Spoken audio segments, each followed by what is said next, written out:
The Hong Kong Golf Club will begin holding ecological tours on its Fanling premises starting on the 29th of November.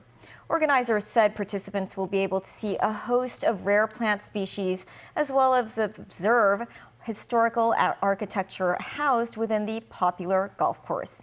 Due to popular demand, the first round of tours has already been fully booked. Timothy Lee reports.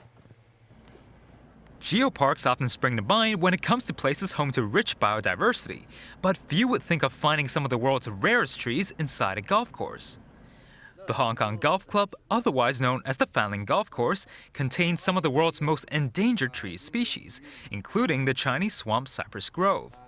Deemed critically endangered by the International Union for Conservation of Nature, there are fewer than 250 of its kind left on the planet, with the Fanling Golf Course alone housing close to 40 such trees.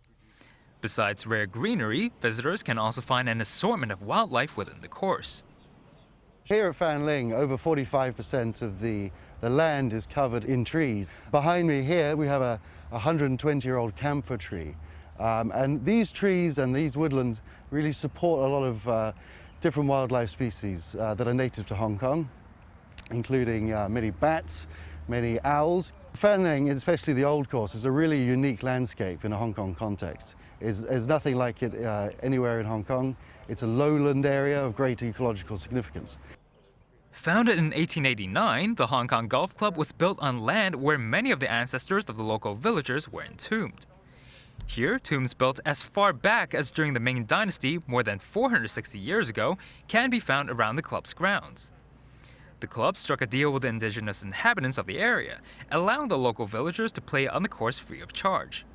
The club also permits them to visit their ancestors' tombs and make ritual offerings during the Qingming festival. Among the historical buildings that can be found on the premises, visitors will also be able to see a bright red pavilion standing in the middle of the Fanling Golf Course, commissioned by the former governor Sir Francis Henry May himself. Behind me is the Old Course Pavilion, a Grade 3 historic building built in 1916 that continues to provide shelter and drinks to golfers.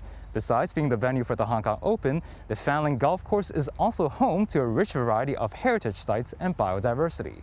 Timothy Lee, TVB News.